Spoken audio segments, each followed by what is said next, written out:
आज बाबा के 25 तारीख के महावाक्य अव्यक्त रूप से चले हुए हैं, जो कि रिवाइज हैं 4 सितंबर 2005 के, जिनमें आज बाबा ने हम बच्चों को एक बहुत गहरी शिक्षा की ओर संकेत दिया है। हम सभी एक दूसरे को शिक्षा तो देते हैं, लेकिन शिक्षा देने की विधि ठीक न होने के कारण वो शिक्षा उतनी यूजफुल नहीं होती, काम नहीं करती। तभी हम ये शिकायत करते पाए जाते हैं कि अरे हम उन्हें बहुत समझाते हैं और उनकी समझ में ही नहीं आता। आज बाबा ने शिक्षा की सही विधि समझाई है कि शिक्षा तो दो, लेकिन क्षमा और रहम के साथ। हम शिक्षा कैसे देते हैं? Correction, suggestion, irritation, competition, comparison, perfection, इस तरह के एटीट्यूड बुद्धि में रखकर हम तब दूसरे को शिक्षा देते हैं। शिक्षा केयर और कॉपरेशन का पार्ट है। बहुत गहरी बात है, ध्यान से समझना है इस बात को, क्योंकि मैं खुद एक टीचर रहा हूँ, वहां से मैंने ये बात सीखी लाइफ में। यदि आप एक अच्छा टीचर बनना चाहते हो, यदि आप किसी के मददगार बनना चाहते हो, यदि आप किसी को शिक्षा देना चाहते हो, तो एक लाइन बहुत गहरी लिख लेना जो बाबा याद दिला रहे हैं। आपको उसके स्तर को समझकर, उसके स्तर पर आकर उसे अपनापन महसूस करा करके ही आप सिखा सकते हो। मैं एग्जांपल देता हूँ। एक टीचर बच्चे को पढ़ाता है। बच्चे का जो मेंटल लेवल होता है, उसके लिए उसकी प्रॉब्लम बहुत टफ होती है। अगर टीचर उसे ये एहसास करा दे कि वो कितना ब्रिलियंट है और बच्चा कितना डफर है, तो इस केस में टीचर डफर है। कारण ये है कि बच्चा के लेवल के लिए वो प्रॉब्लम बहुत बड़ी है, तो किसी टीचर का ये कह देना ये कुछ भी प्रॉब्लम नहीं है, यही बता रहा है कि वो टीचर बेसमझ है। अच्छा टीचर क्या करेगा? वो बोलेगा कि नहीं, डेफिनेटली आपने जो प्रॉब्लम पूछी, प्रॉब्लम बड़ी इंपॉर्टेंट है, और जब मैं भी इस एज ब्रैकेट में था तो मुझे भी बड़ी टफ लगी थी, पर ये सुलझ जाती है, सॉल्व हो जाती है। हम मिलके करते हैं तो ये पॉसिबल। That create hope. और ये सामने वाले के स्तर को समझकर दी गई शिक्षा होती है। लेकिन जब आप अपने को विद्वान और दूसरे को छोटा फील करा के शिक्षा देते हो, यही नासमझी की पहली पहचान होती है। अब सवाल ये आता है, अगर दूसरे की गलती को गलती समझकर आप शिक्षा देते हो, तो भी आपके मन के अंदर उसके प्रति दुर्भावना का भाव ही होगा, उसके प्रति छोटेपन का भाव होगा, उसके प्रति नीचपन का भाव होगा। और इन भावों के साथ यदि आप किसी को ज्ञान देने की कोशिश करेंगे, शिक्षा देने की कोशिश करेंगे, शिक्षा ट्रेवल ही नहीं करेगी, क्योंकि शिक्षा में वाइब्रेशन करप्ट हो गई है। और याद रखना, बहुत सुंदर बात है ये मैं एक बार मुझे याद आ रहा है कि 2008 में की बात थी, तब मुझे फील हुआ, मैं पढ़ा रहा था क्लास के अंदर, और पढ़ाते पढ़ाते मुझे अंदर एक रियलाइजेशन हुई कि मैं किसे पढ़ा रहा हूँ। मुझे आज तक वो बात याद रहती है। मैं किसे पढ़ा रहा हूँ? मैं इनकी बॉडीज को पढ़ा रहा हूँ, क्योंकि ज्ञान में तो मैं पहले से ही था। मैं इनकी बॉडीज को पढ़ा रहा हूँ, या मुझे इनके माइंड को पढ़ाना है, इनके इंटेलेक्ट को पढ़ाना है, जो कि सोल का पार्ट। तो समझ में आया कि इनके माइंड को पढ़ाना है। तो अगला सवाल मेरे मन में आया कि मैं तो बार बार इनके शरीरों को देखकर, कि भाई कोई सपोज कोई राजेश है, कोई सुरेश है, कोई राम है, मैं तो ये देख करके पढ़ा रहा हूँ कि ये बैठा नहीं है, सही से अनुशासित नहीं है, डिसिप्लिन नहीं बैठा है। तो मेरे को उस दिन रियलाइज हुआ कि डिसिप्लिन का मतलब क्या सोच रहा हूँ मैं इसका। उसकी बॉडी डिसिप्लिन होकर बैठ जाए, सीखना तो इसके माइंड को है। और अगर इसकी बॉडी इनडिसिप्लिन में है, तो इसका मतलब कौन इनडिसिप्लिन में है? इसका माइंड इनडिसिप्लिन में है या इसकी बॉडी इनडिसिप्लिन में है? तो मुझे रियलाइज होगा इसका माइंड इनडिसिप्लिन में, क्योंकि माइंड का ही रिफ्लेक्शन बॉडी है। बॉडी तो वो फॉलो करेगी जो माइंड उसको इंस्ट्रक्शन दे रहा है। तो अगर इसका माइंड ही यहाँ पे इनडिसिप्लिन में है, और जिसे मैं देख नहीं पा रहा हूँ, और जिसे ये खुद भी समझ नहीं पा रहा है, और सीखना इसके माइंड को है, तो मेरा तो कुछ भी सिखाना वेस्ट ही है, जब तक कि मैं ये ना समझ लूं कि इसका माइंड डिस्टर्ब क्यों है, इसका माइंड कहाँ पर। और आप विश्वास नहीं करेंगे कि उसके बाद मेरे समझाने के पैटर्न में कुछ चेंजेस हुए। मैंने वहां से एक रियलाइज करना स्टार्ट किया, मैं तो अपना अनुभव ही बांट सकता हूँ आपसे, कि मैंने सोचा कि अगर इसके माइंड को पढ़ाना है तो इसके माइंड को तो पीस की वाइब्रेशन चाहिए ना। तो क्यों ना मैं पहले थोड़ी सी क्लास में आने से पहले वो वाइब्रेशन दे के जरूर आऊं। ठीक है, अब मुझे नहीं पता कि मैं कितना उसके योग्य हूं, या मुझसे कितनी वाइब्रेशन जाएगी कि नहीं जाएगी, पर कम से कम मुझे अगर स्मृति आई है तो मुझे ये करना चाहिए। घर में भी हमें ये काम करने चाहिए। वहां पे मुझे आया और उसका काफी फर्क पड़ा खुशी को लेकर। याद रखो कि जब आप पढ़ा रहे हो या खुशी बता रहे हो, तो पहले अपने इमेज, मैंने ऐसे प्रयोग किए हैं, अपने इमेजिनेशन में पहले उनके माइंड से बात कर, माइंड टू माइंड, और तब जाकर के बाहर पढ़ाओ। फिर भले रिजल्ट ना भी आए, तो आपको एक फीलिंग बड़ी अच्छी आती है, आपने कोशिश की, सही वाली। अब आप उसके बॉडी को इस सामने रख के नहीं पढ़ा रहे हो, आप पहले उसके माइंड को थोड़ा पढ़ा चुके हो, विजन। शायद उसी का बदला हुआ रूप मुझे बाद में लिखने के मेडिटेशन में समझ में आया, जिसमें कि मैं लिख देता हूँ। अभी भी जैसे मैं आज कहीं पे जाने वाला हूँ, मैं गुड़गांव जाना है मुझे अभी, एक कंपनी के लिए प्रोग्राम है। और तो मैंने पहले लिखा, अभी बैठ करके बाबा ने मेरे से ये चीज सब लिखवाई कि मैं वहां पे जा रहा हूँ, मेरे 300 400 भाई मुझे वहां सुनने वाले हैं, तो वो सब के सब, है ना, बाबा आपके बच्चे हैं।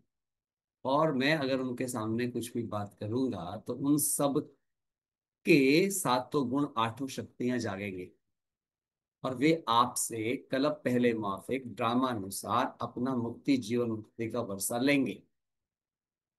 और इसके लिए आपने मुझे चुना है कि मैं वहां जाऊंगा, एंड दे गेट रियलाइज, वो अपना रियलाइजेशन करेंगे, और अपने कार्यों के प्रति, अपने कर्तव्यों के प्रति और अधिक जिम्मेदार और समझदार बनकर अपना जीवन सहजता से जिएंगे। सो जब आप पहले से वो वाइब्रेशन क्रिएट करके चलते हैं, क्या होता है, आपको सही शब्द आ जाते हैं, आपको सही चीजें मिल जाती हैं, क्योंकि आपने पहले से ही क्या मान लिया है, उनके प्रति सद्भाव का वातावरण अंदर में क्रिएट कर लिया। एक और सिचुएशन बताता हूँ आप। अभी हमारे घर में एक सिचुएशन चल रही है, जैसे कि हमारे गांव में जमीन है, जिसे हम ही खुद करते आ रहे हैं, 85 90 ईयर्स से ज्यादा हो गए। आज उसके ऊपर आके कोई और, क्योंकि वहां पे चीजें हुई तो वो अपनी जबरदस्ती करने की कोशिश कर रहे हैं, उसके लिए बहुत कुछ चल रहा है घर में, पापा ही जा रहे हैं, साई जी जा रहे हैं। तो ऐसे ही थॉट में बाबा ने सिंपल बात बोली, कुछ करने की जरूरत ही नहीं, शांत रहो बस। जितना पीसफुल रहोगे, उतना चीजें सब सहज हो जाएंगी, सबको समझ में आ जाएगी, क्योंकि सही व्यक्ति शांत रहता है। सही व्यक्ति को लड़ने की आवश्यकता नहीं है, उसकी शांति ही उसकी लड़ाई को पूरा करा देगी।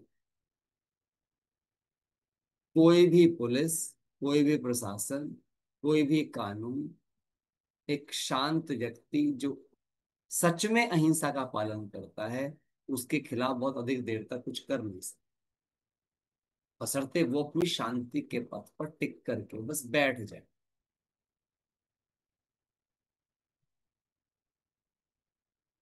और फिर मैंने लिखा इसके प्यारे बाप, यदि ड्रामानुसार सत्यता के पथ पर उस चीज का हमारे साथ रहने में कल्याण हो तो वो हमारे पास रह जाए, उनके पास जाने में कल्याण हो तो उनके पास चली जाए, जरूरत ही नहीं है। मुझे कोई कह रहा, और उसमें कुछ ऐसा है भी को शायद मेरे हिस्से वाला कुछ है उसके अंदर, तो मैंने उनसे बोल दिया, मैंने कहा भाई शांति खरीद लो, चीज जाती है चली जाए, उसका मुझे कोई तनाव नहीं। Peace is more important. तो कोई कह रहा नहीं नहीं, अपने अधिकार थोड़ी छोड़ जाते हैं जब वो अपने अधिकार की चीज है। तो मैंने कहा नहीं, अधिकार तो ठीक है। मैंने कहा ब्रह्मा बाबा का भी अधिकार था।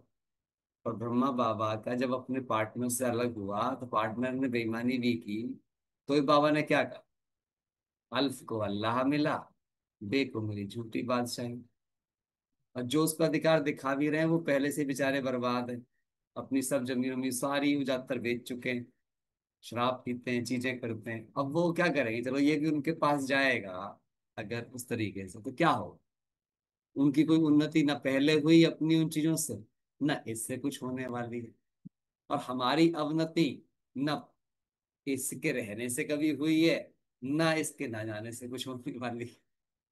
सुख सबसे बड़ी बात है, मेरे को तो एक ही बात समझ में आती है कि पीस इन योर माइंड। यहां शांति है ना तो शक्ति रहेगी। आप बहुत क्रिएटिव रहोगे, आप बहुत एनर्जेटिक रहोगे, आप लाइफ में बहुत बड़े बड़े काम कर डालोगे। पर अगर आप फालतू के चक्करों में रहे, लड़ने झगड़ने में रहे, तो क्या होगा, तो आपको नीचे ही लेकर जाएगा, वो दुख के खाते में लेकर।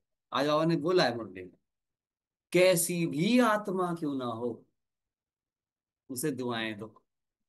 और मैं सोचा था मैंने अमृत वेले पहले ही वो दुआ लिख दी। लिख दी मेरी, अगर आज का लिखा हुआ पढ़े कोई तो बोलेगा बिल्कुल एग्जैक्टली यही लिख दी। उन आत्माओं का भी, जो जो भी कर रहे हैं, उनके साथ गुण आठ शक्तियां जग रहे हैं, वो सही निर्णय ले पा रहे हैं, इधर ये भी सही निर्णय ले पा रहे हैं।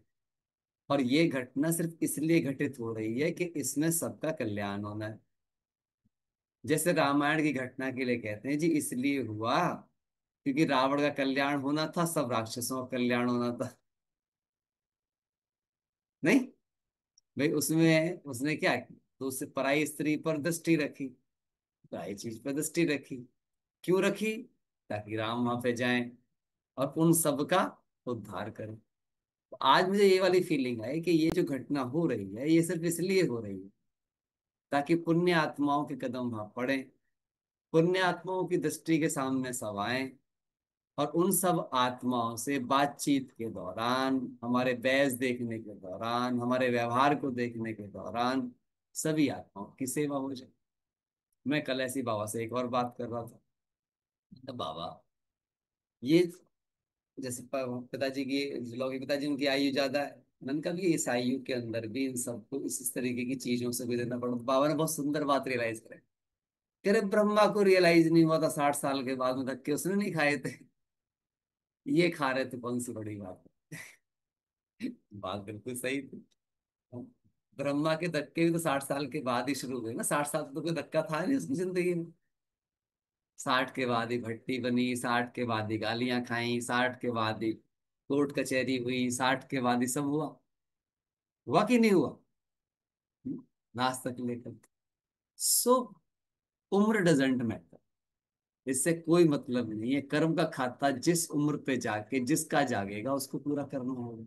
तो देखो कितना प्यार से बाबा से बात करते हैं। अब आप सोच के देखो, अब ये सब बातें आपको क्या संकेत दे रही है, सुलझ गई ना, अंदर यहाँ टेंशन है अब? कुछ भी फर्क नहीं। सो बाबा बहुत कमाल का है, जब वो कोई चीज सिखाता है तो वो कमाल की सिखाता है। आज की मुरली विशेष इसी ओर है, मैंने इसलिए अनुभव के रूप में आपको बताई। फिर बाबा ने बात बोला कि अगर तुमने दुआएं लेने और देने का काम किया तो तुम्हारा घर आश्रम हो जाएगा। हाँ, सही बात। तो ये परीक्षा की घड़ी है। तो परीक्षा की घड़ी क्या बता रही है, अब आप इसमें दुआएं देते हो या बद्दुआएं देते हो। अगर बद्दुआएं निकल गई अंदर से, भाई संघर्ष में क्या होता है जनरली, जब कोई संघर्ष बढ़ता जाता है तो अंदर ही अंदर किसी के प्रति क्या निकल जाती है, एक नफरत का स्वभाव, एक ईर्ष्या का स्वभाव, एक दुख का स्वभाव। ब्राह्मणों का दुखी होना ही बद्दुआ है। अगर आप दुखी हो गए दुख से, और जहां से वो दुख आया चल के, तो आपके दिल से बद्दुआ निकल गई ना। अब आप कौन हो, आप तो सुखदेव हो। और सुखदेव कौन रह सकता है, जो दुख के समय पर भी सुखी रह सकता जो दुख के समय पर भी क्षमा का भाव रख सके। आसान नहीं है। इसके लिए फिर बाबा ने आज ज्ञान के खजाने की बात की है, योग के खजाने की बात की है, धारणाओं के खजाने की बात की है। तो चलो समझते हैं आज की मुरली से कि बाबा हमें कैसे सिखा रहे हैं। शिक्षा देना, समाना, दुआएं देना, दुआएं लेना, अपने सब्जेक्टों की सही समझ के साथ जीवन में सेवा करना, और जीवन को आगे लेकर के जाना। आज बाबा कहते हैं बच्चे,